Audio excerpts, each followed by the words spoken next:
नमस्कार। बिहार उदय न्यूज के digital platform पर आपका स्वागत है। दोस्तों, आज हम बात करने वाले हैं जेडीयू को लेकर और जेडीयू को लेकर 2020 के विधानसभा चुनाव में कितने महिलाओं को टिकट दिया गया था। जेडीयू मुख्यमंत्री की पार्टी नीतीश कुमार की पार्टी नीतीश कुमार ने जेडीयू ने कितने महिलाओं को टिकट दिया था और कितने महिलाओं ने चुनाव में जीत दर्ज की थी और कितनी महिलाओं जो जेडीयू से टिकट मिला था उनकी हार हुई थी। अब उनकी स्थिति क्या है, किन विधायकों का महिला विधायकों का टिकट कटेगा जेडीयू से और किसका एक्सचेंज हो जाएगा एलजेपी गठबंधन के तहत बीजेपी गठबंधन के तहत, इस बारे में हम चर्चा करेंगे और आपको बताने का प्रयास करेंगे कि अब माजरा क्या है। दोस्तों, इससे पहले हम आगे बढ़े, एक प्यारा सा रिक्वेस्ट कि अगर आप चैनल पर नए हैं तो चैनल को सब्सक्राइब कर दीजिए, बेल आइकन दबा दीजिए जिससे आपको आगे की जानकारी मिलता रहे। दोस्तों, आपको बताते चले कि 2020 के विधानसभा चुनाव में जेडीयू ने 22 बिहार विधानसभा चुनाव में जेडीयू ने 22 महिलाओं पर भरोसा जताते हुए टिकट दिया था और जिसमें से 6 पर जीत हुई थी महिला उम्मीदवारों की। उस सीट के बारे में बताएंगे और साथ साथ 16 महिला उम्मीदवारों की हार हुई थी। हम एक एक 22 सीट के बारे में आपको बताएंगे अब उस सीट की क्या है। तो सबसे पहले हम आगे बढ़े, एक और प्यारा सा रिक्वेस्ट की अगर आप चैनल पर नए हैं तो चैनल को सब्सक्राइब कर दीजिए, बेल आइकन दबा दीजिए जिससे आपको आगे की जानकारी मिलता रहे। दोस्तों, वीडियो थोड़ा सा लंबा होगा तो वीडियो से आप कहीं जाइएगा नहीं। देखिए, पहली सीट जो है बरियारपुर की है। मंजू वर्मा जेडीयू से विधायक हैं और देखिए आपको बताते चले बालिका गृह कांड को लेकर मंत्री भी रही थी, उन पर काफी आरोप भी लगे थे और साथ साथ समाज कल्याण मंत्री भी रही। अब इस सीट पर तमाम गुना गणित ये कह रहे हैं कुशवाहा समाज से आती हैं और आपको बताते चले बालिका गृह कांड को लेकर नीतीश सरकार की काफी किरकिरी भी हुई थी। जेडीयू की इस सीट पर जो बरियारपुर की सीट है, मंजू वर्मा को उम्मीदवार बनाया था जेडीयू ने, वहां हार हुई थी और जेडीयू वहां पर दूसरे नंबर पर थी। आरजेडी चुनाव जीती थी। आरजेडी जब चुनाव जीती थी उस समय आरजेडी को 65,435 वोट मिले थे। एलजेपी के कैंडिडेट वहां पर उतरे थे, तीसरे नंबर पर रही थे, रेखा वर्मा थी एलजेपी की कैंडिडेट। अब ऐसी चांस है इस सीट को लेकर, तमाम गुनाभाग पॉलिटिकल एक्सपर्ट बता रहे हैं कि इस सीट पर 50-50 चांस है बरियारपुर की सीट पर कि मंजू वर्मा का टिकट मिल भी सकता है और कट भी सकता है। दूसरी सीट हम बात करें तो अतरी विधानसभा की सीट है। जेडीयू की मनोरमा देवी यहाँ से विधायक हुआ करती थी, जीती थी और 2020 के विधानसभा में चुनाव लड़ी थी। अब आप सभी को मालूम होगा कि जेडीयू की मनोरमा देवी बेलागंज से काफी बड़े अंतर से चुनाव जीत चुकी है। तो अब वहाँ पे अब जो चर्चा है, उस चर्चा के अनुसार ये सीट एलजेपी के खाते में जा सकती है और आपको बताते चले कि मनोरमा देवी बेलागंज से विधायक है। देखिए, और मनोरमा देवी अब बिहार में काफ़ी बड़ा नाम बन चुका है। देखिए, अब चांसेस ऐसे है कि इस सीट एक गठबंधन के तहत एलजेपी को जा सकती है। तो इस सीट पर इसे ही टिकट जो अतरी से जो विधानसभा है वहाँ से विधायक थी, जेडीयू के कैंडिडेट थी मनोरमा देवी, अब हो चुकी है विधायक बेलागंज से।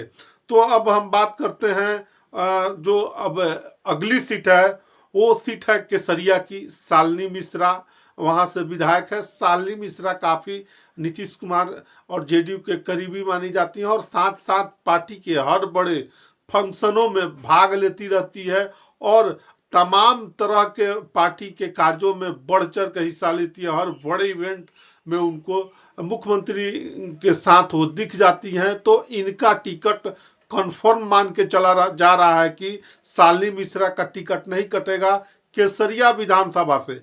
2020 में विधायक थी, अब केसरिया 2025 में भी इनको टिकट केसरिया से मिलने जा रहा है। आपको बताते चले केसरिया से रामशरण यादव सीपीआई एमएल से खड़े थे और दूसरे नंबर पर रहे थे केसरिया से शालिनी मिश्रा जेडीयू के विधायक हैं, और उस शालिनी मिश्रा लगभग 40,000 वोट उनको मिले थे। और आपको बताते चले कि रामशरण यादव दूसरे नंबर पर थे, उनको 18,904 वोट मिले थे। और आरजेडी के कैंडिडेट भी वहां से संतोष कुशवाहा थे, उनको 30,990 वोट मिले थे। और तमाम गुना भाग बता रहे हैं कि इस सीट पर आपको शालिनी मिश्रा का टिकट मिलेगा। सबसे इनका टिकट कंफर्म मान के चला जा रहा है। देखिए, अब हम बात करते हैं बबुराही सीट के बारे में बात करें तो जेडीयू की मीना कामत 2020 के चुनाव में चुनाव लड़ी थी। तेजस्वी माफ करिएगा नीतीश कुमार के साथ काफ़ी नज़दीकियां हैं। जेडीयू के बड़े बड़े नेताओं से इनकी अच्छी खासी बनती है। और साथ साथ आपको बताते चले कि इनका टिकट कन्फर्म मान के चला जा रहा है कि इनको भी टिकट बबुराही से फिर मिलेगा। देखिए, जेडीयू के जो कैंडिडेट थे, जो मीना कामत स्वर्गीय कपिल देव कामत की बहू हैं, और उनको वोट मिले थे 77,368 वोट मिले थे। आरजेडी के उमाकांत यादव को 65,880 वोट मिले थे। देखिए, अब हम बात करते हैं जो सीट है रुपौली विधानसभा सीट। 2020 के विधानसभा चुनाव में रुपौली से विधायक बनी थी जेडीयू के तरफ से बीमा भारती। बाद में बीमा भारती आपको बताते चले कि लोकसभा चुनाव लड़ी, जेडीयू से आरजेडी में गई, और आरजेडी में जाने के साथ साथ वो लोकसभा चुनाव हार गई। फिर से वहां से आरजेडी ने उम्मीदवार बनाया बीमा भारती को, और निर्दलीय वहां से शंकर सिंह चुनाव जीत गए हैं। तो इनका टिकट भी कटना कन्फर्म माना जा रहा है। टिकट इनका कटेगा ही कटेगा बीमा भारती का, और यहाँ से शंकर सिंह निर्दलीय जीतते हैं। देखिए, ने वाली बात हो कि नीतीश कुमार अब इस सीट पर क्या फैसला लेते हैं। हालांकि इस सीट पर शंकर सिंह लोजपा से चुनाव भी लड़े थे, तो अब देखने वाली बात होगी कि लोजपा रामविलास की इस सीट पर लोजपा चिराग पासवान की लोजपा कितने दावेदारी पेश करती है, किस तरह ऊंट किस करवट बैठता है रुपौली विधानसभा सीट पर। देखिए, अब हम आपको बात करते हैं अगला सीट जो है Dhamdaha seat. Dhamdaha seat JDU से लेसी सिंह यहाँ से विधायक है, बिहार में सरकार में कैबिनेट मिनिस्टर है। आपको बताते चले कि 2020 में और 15 में भी धमदाहा से लेसी सिंह लगातार चुनाव जीतती रही हैं, और नीतीश कुमार भी उन पर काफ़ी भरोसा करते हैं और उनको काफ़ी मानते भी हैं नीतीश कुमार। और साथ साथ जेडीयू के जो सर्वे सर्वा है नीतीश कुमार उन पर भरोसा जताए हैं। लगातार 2005 से अभी तक लेसी सिंह यहाँ विधायक हैं और काफ़ी वोटों से चुनाव जीतती रही हैं। तो लेसी सिंह धमदाहा से जो है कैबिनेट मिनिस्टर, उनका भी टिकट कंफर्म मान के चला जा रहा है कि उनका टिकट कटेगा नहीं, ये सीट जेडीयू के ही खाते में जाएगी। ये अब हम चर्चा करते हैं बाजपट्टी सीट को लेकर। यहाँ से रंजू गीता यहाँ से उम्मीदवार है। नीतीश कुमार ने दाव लगाया, और रंजू गीता जेडीयू की हार हुई थी। लगभग 70,490 वोट मिले थे। आरजेडी के कैंडिडेट मुकेश कुमार यादव को बाजपट्टी में 90,065 वोट मिले थे, और आरजेडी की जीत हुई थी 2020 के विधानसभा चुनाव में। उसी प्रकार बात करें तो 2015 के चुनाव में जेडीयू के कब्जे में सीट थी, और यहाँ से रंजू गीता चुनाव जीती थी। 65,190 वोट मिले थे। अब ऐसी चर्चा है कि बाजपट्टी से लेकर जो विधानसभा सीट है इन पर नीतीश कुमार फिर से भरोसा जता सकते हैं, इनको टिकट दे सकते हैं। दूसरा बात करते हैं सीतामढ़ी लोकसभा के अंतर्गत आने वाली बेलसंट विधानसभा सीट को। 2020 के चुनाव में जेडीयू के सुनीता सिंह चौहान चुनाव लड़ी थी, और आपको बताते चले कि यहाँ पे तमाम गुना भाग बता रहे हैं कि इस सीट पर बड़े बड़े नेताओं से बात हो रही है, तो उन्होंने पॉलिटिकल सोर्सेस से जो हमारे जानकारी निकल कर आ रही है उसके अनुसार इस सीट पर टिकट इनका कंफर्म नहीं मान के चला जा रहा है। इनका टिकट बेलसंड से कट जाता है और कट सकता है 50,000 वोटों से।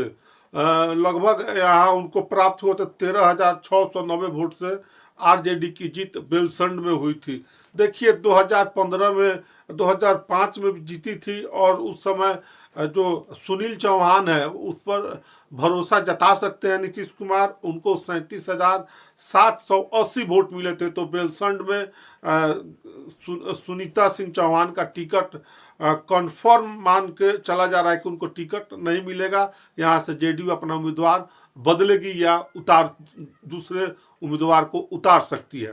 बात करते हैं फुलपरास विधानसभा सीट की। 2020 के विधानसभा चुनाव में शीला मंडल जेडीयू के विधायक है और मंत्री है, और आपको बताते चले कि इनका भी टिकट कंफर्म है और जेडीयू से उम्मीदवार थी, उनको 75,000 के करीब में वोट मिला था। और साथ साथ इनका जो नज़दीकी है जेडीयू के बड़े बड़े नेताओं से है, और सूत्रों से जो खबर निकल कर है इनका भी टिकट कन्फर्म मान के चला जा रहा है, इनका टिकट नहीं कटेगा और इनको टिकट मिलेगा। अब बात करते हैं हम त्रिवेणीगंज विधानसभा सीट को लेकर, जहां से महिला उम्मीदवार जेडीयू की बीना भारती नहीं बीना भारती हैं, 2 बार से चुनाव जीत रही हैं। जेडीयू से लगभग 8,500 वोटों से चुनाव जीती हैं। इनका भी टिकट फिर से कंफर्म मान के चला जा रहा है कि इनको टिकट मिलेगा। देखिए अब हम बात करते हैं अररिया विधानसभा सीट को लेकर। 2020 में जेडीयू के कैंडिडेट थे गुप्ता, आजम एलजेपी के खाते में सीट जाएगी क्योंकि एलजेपी इस सीट पर ज्यादा दावा कर रही है। अब हम बात करते हैं सिवान जिला के अंतर्गत आने वाले जीरादेई सीट को लेकर। आपको बता दें कि कमला कुशवाहा यहाँ से टिकट इनको नहीं मिलेगा। यहाँ से सीपीआईएमएल के अमरजीत कुशवाहा विधायक हैं, जेडीयू के कुशवाहा कैंडिडेट कमला कुशवाहा है जिनको वोट मिले थे 42,432 वोट मिले थे। वहीं इनका टिकट कटने के रेस में सबसे आगे चल रहा है। तो देखिए हम आपको बता जीरादेई का जो सीट है उस पर भी उम्मीदवार बदलने की चर्चा हो रही है। इनकी चांस है जीरादेई से जो कैंडिडेट है जेडीयू का उनका टिकट कटने जा रहा है। अब हम जिस सीट के बारे में बात कर रहे हैं, एकमा विधानसभा सीट महाराजगंज लोकसभा के अंतर्गत आती है। यहाँ से सीता देवी विधायक हैं।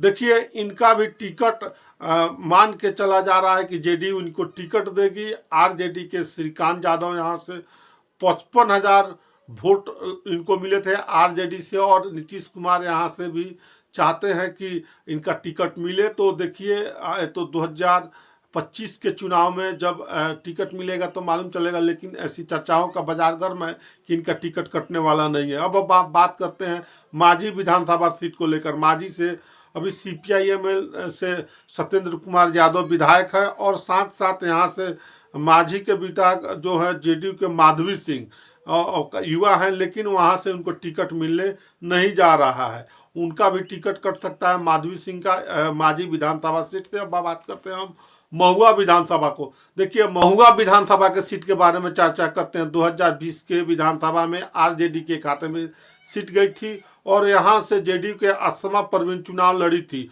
अब एलजेपी इस सीट को लेकर दावा कर रही है और जेडीयू भी इस सीट पर दावा कर रही है, लेकिन मुकेश रोशन अभी आरजेडी से विधायक हैं।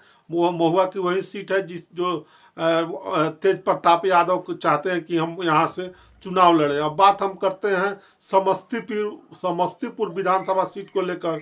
जेडीयू के अस्मित देवी पुरानी नेत्री हैं, साथ साथ काफ़ी इनका क्षेत्र में प्रभाव माना जाता है। क्षेत्र में काफ़ी घुलती मिलती रहती है और इनके टिकट कटने के काफ़ी चांस कम है और इनको टिकट मिल सकता है। 50-50 चांस मान के चला जा रहा है कि इनका टिकट मिल भी सकता है और कट भी सकता है। अब देखिए हम बात करते हैं अलौली विधानसभा सीट को लेकर। आप सभी को मालूम होगा कि अलौली विधानसभा साधना देवी जेडीयू से चुनाव हार गई थी और इस बार उनको टिकट नहीं मिलने जा रहा है अलौली विधानसभा सीट से।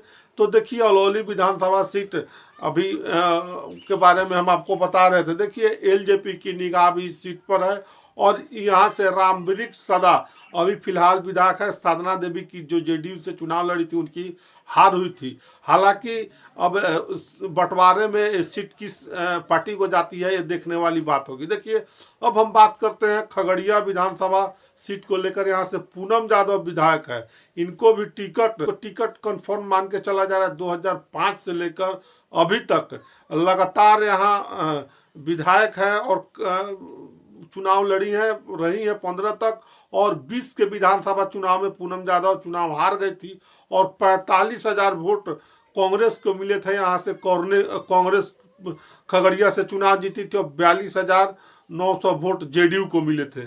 तो काफी कम अंदर से पूनम यादव चुनाव हारी थी। इस सीट पर जेडीयू की ऐसी चांसेस है कि यहाँ से खगड़िया से पूनम यादव को टिकट मिलेगा। इनका टिकट कंफर्म मान के चला जा रहा है। देखिए अब हम बात करते हैं डुमराव विधानसभा सीट की। देखिए अंजुम आरा 2020 में यहाँ से चुनाव लड़ी थी।